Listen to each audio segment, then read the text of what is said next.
graça e a paz de Jesus, pode sentar. Que noite linda, que gratidão a Deus por esse tempo. Ontem a gente teve um encontro de oração em um pequeno grupo aqui da igreja. E a gente estava agradecendo a Deus pela nossa história.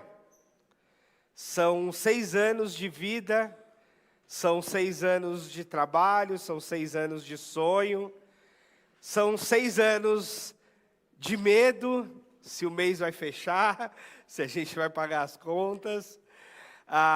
São 6 anos de encontro, domingo após domingo, dentre tantos outros durante a semana, de contatos e orações, e discipulados, e aconselhamentos, e estudos bíblicos, e pequenos grupos, e reuniões.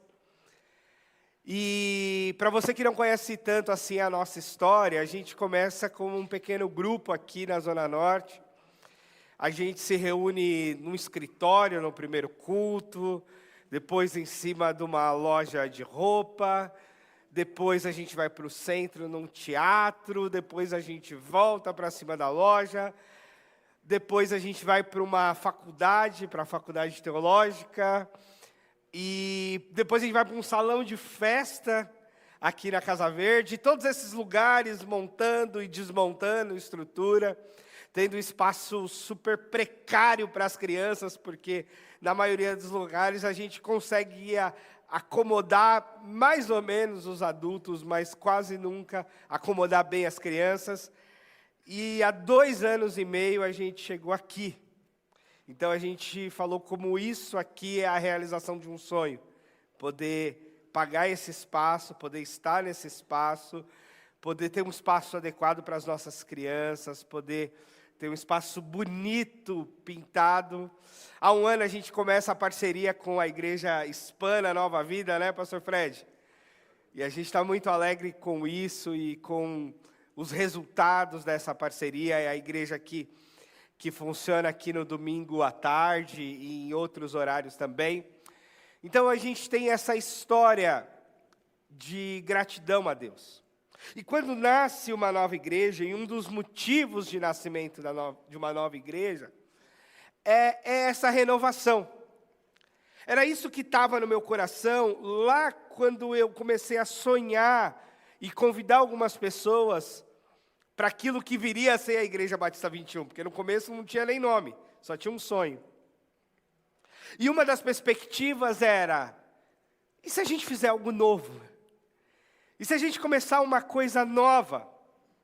É claro que há muitas igrejas na cidade, e a gente teria a liberdade plena para ir para qualquer lugar. Mas a gente começou a conversar e orar sobre, e se fosse algo novo? E se fosse algo do nosso jeito, conforme Deus vai colocando no nosso coração, conforme os nossos dons, conforme os nossos talentos, e é assim que foi nascendo a nossa igreja. Só que tem uma outra coisa nessa perspectiva do Evangelho. É que esse sonho novo, ele pode ficar velho logo. A nossa fé envelhece mais rápido do que o nosso corpo. O nosso corpo envelhece também. Mas ele demora um certo tempo. As coisas caem. Mas normalmente não caem tão rápido assim. Mas parece que a nossa fé, ela corre o risco de envelhecer muito rápido. Logo, de uma espiritualidade viva, a gente pode se tornar religiosos mortos. Logo, de um senso avivado, de um movimento do Espírito, a gente pode avançar para uma frieza espiritual onde nada mais nos toque. Logo, um ânimo intenso de que agora eu vou servir a Deus, eu estou com Deus, Deus está comigo, e a gente vai junto. De repente, toma lugar um desânimo, uma tristeza, e uma vontade de, acho que essas coisas não são tão importantes assim. Então a Bíblia, ela é muito alerta para isso. E ela fala muito disso. Ela fala muito desse renovo. Ela fala muito dessa experiência nova. Ela fala muito dessa espiritualidade que precisa de renovação. E é por isso que a gente escolheu, tudo se faz novo. A gente fala, mas 6 anos de igreja e vocês já estão falando de renovação? Eu digo, a gente deveria estar falando no primeiro ano. A gente deveria estar falando todo domingo. Porque a gente precisa desse renovo. A gente precisa de novas experiências. A gente precisa de um novo senso de espiritualidade viva, para que a gente não caia na apostasia, que é uma frieza e descrença, para que a gente não caia numa religiosidade, que é uma frieza, ainda que dentro da igreja, mas que a gente viva uma fé pulsante. Uma das tradições da reforma protestante é que a igreja permaneceria se reformando. A igreja permaneceria em renovo e em renovação. E o texto que a gente escolheu para esse tempo está em 1 Coríntios capítulo 5, versículo 11, que diz que uma vez que nós conhecemos o temor ao Senhor, procuramos persuadir aos homens que o que nós fomos está manifestos diante de Deus.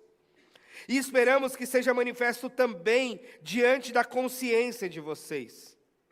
Nós não estamos tentando recomendar-nos a vocês novamente.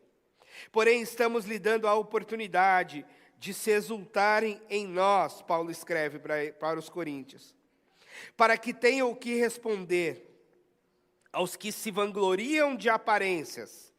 Isso é religiosidade. E não está no coração. Mas se enlouquecemos, é por amor a Deus. E se conservamos o juízo, é por amor a vocês. Pois o amor de Cristo nos constrange, porque estamos convencidos que um morreu por todos. Logo, todos morreram. E ele morreu por todos para que aqueles que vivem já não vivam mais para si mesmos, mas para aquele que por eles morreu e ressuscitou. Amanhã a gente tem batismo. E o batismo é a marca de uma morte para si e um renascimento para Deus. Mas acontece que a Bíblia diz que essa velha natureza, ela também quer ressuscitar. Ela também quer voltar. E nós precisamos dessa renovação da ressurreição. Por isso precisamos voltar também nós para a cruz, para a busca dessa renovação, dessa nova vida. De modo que agora em diante a ninguém mais consideramos do ponto de vista humano, ou seja, de carne.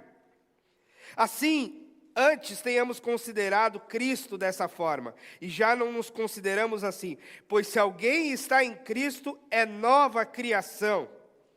As coisas antigas já se passaram, eis que surgiram coisas novas.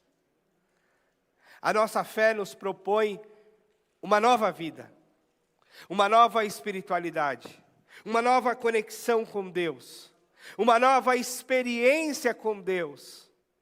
E essa busca por renovação, ela precisa ser constante, porque ainda ontem nós pedimos oração para que nós fôssemos renovados ao primeiro amor, como foi exortada a igreja de Éfeso lá no capítulo 2 de Apocalipse, que ela deveria voltar àquele primeiro amor. Aquele primeiro amor diz respeito à nossa conversão, aquele primeiro amor diz respeito à nossa paixão por Jesus, aquele primeiro amor diz respeito ao nosso amor a Deus, aquele primeiro amor diz respeito a uma nova vida que a gente ganhou de Deus, mas que, por vezes, a gente pode se esquecer disso. E Paulo segue dizendo que as antigas coisas passaram, surgiram coisas novas, de que tudo provém de Deus, que nos reconciliou consigo mesmo por meio de Cristo, nos deu o ministério da reconciliação, ou seja, que Deus estava em Cristo reconciliando consigo o mundo, não levando em conta os pecados dos homens, da humanidade, e nos confiou a mensagem da reconciliação. Portanto, somos embaixadores de Cristo, como se Deus estivesse fazendo um apelo por nosso intermédio. Por amor de Cristo, lhe suplicamos, reconciliem-se com Deus. Reconciliem-se com Deus. Não se desconecte de Deus. Pelo contrário, se reconcilie com Ele. Se você não viveu esse primeiro amor, é a coisa mais extraordinária que você pode viver. É o início da conversão. É a virada de chave. E se você já viveu e ele já ficou lá no seu passado, ponha os joelhos no chão e volte para esse lugar. Busque caminhos possíveis para essa volta.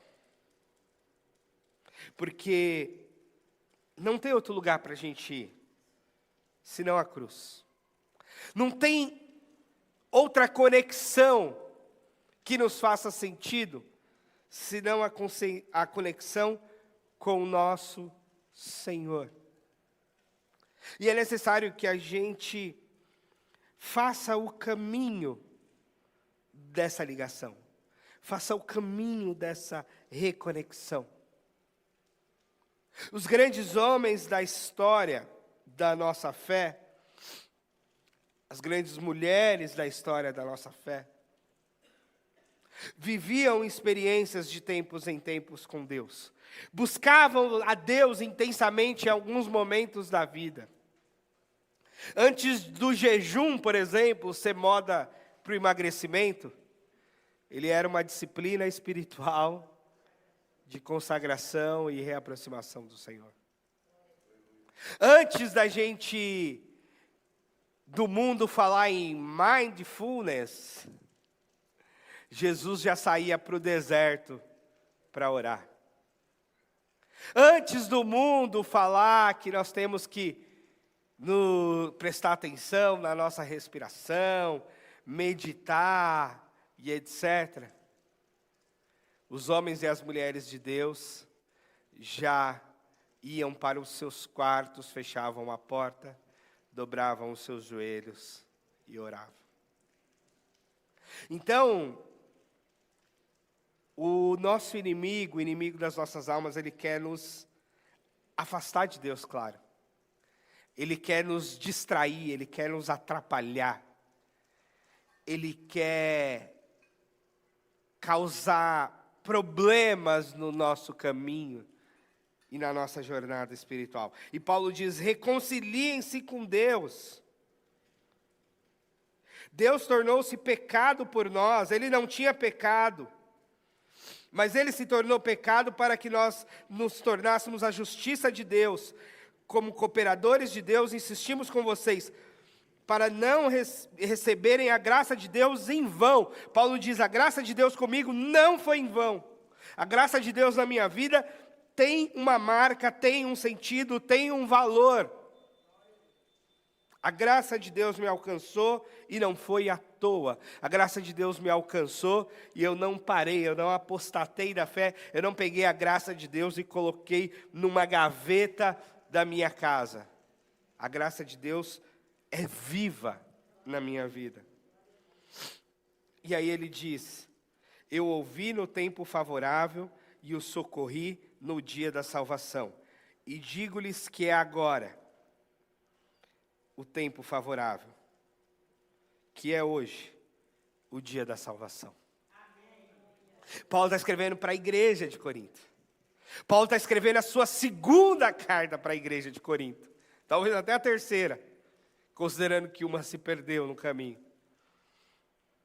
E ele está insistindo por renovação. Ele está insistindo por reconciliação. Ele está insistindo por conversão. Ele está insistindo porque nós precisamos dessa insistência de Deus na nossa vida. E nós precisamos insistir também. Fazer a nossa parte. Tomar a cruz. Seguir com constância. Com a mesma intensidade de outros tempos. A gente tem que procurar caminhos, maneiras de conexão, de reconexão, de renovação com o Senhor. A gente precisa disso, você precisa disso. Você precisa disso. A fé só será viva na sua vida se ela for renovada na sua vida. Se Jesus for algo e alguém vivo dentro de você. Não morto na história. Porque o Jesus histórico é fato histórico, todo mundo sabe, todo mundo conhece. Ninguém questiona mais. Agora o Cristo ressurreto, o Cristo da fé, o Senhor vivo, esse precisa tomar vida cada dia dentro de nós. Para que continue fazendo sentido a nós, para que faça sentido aos nossos filhos, para que faça sentido aos nossos netos, para que faça sentido aos nossos amigos, para que faça sentido ao mundo por onde a gente anda. Ele precisa estar vivo, porque morto ele não fará diferença alguma. Assim como a sua fé morta não fará diferença alguma. Mas a fé viva, num Cristo vivo, ressurreto, fará toda a diferença na sua vida e na vida de quem estiver perto de você. E é por isso que a gente vai voltar para a adoração agora. E lembrando que a nossa adoração é também uma disciplina espiritual. É também um jeito de nos reconectar com Deus. E é também um jeito da gente dizer, Ele está vivo. Ele está aqui. Não adoramos a mortos. Não adoramos a túmulos. Adoramos a um Deus vivo. Que está vivo entre nós. Você pode ficar de pé? Deus amado, muito obrigado por nos receber, por nos reconciliar, por nos reconectar com Deus. E é nessa conexão, é nessa nova vida que a gente quer viver, Senhor. Renova-nos, aviva-nos, Senhor. Dá-nos uma fé viva, poderosa, transformadora da nossa existência. E que isso se manifeste a muitos à nossa volta. No glorioso nome de Jesus. Que hoje seja mais um dia para conversões. Que hoje seja mais um dia para reconciliações. Que hoje seja mais um dia para renovações daquilo que o Senhor um dia começou a fazer na nossa vida. Em nome de Jesus. Amém.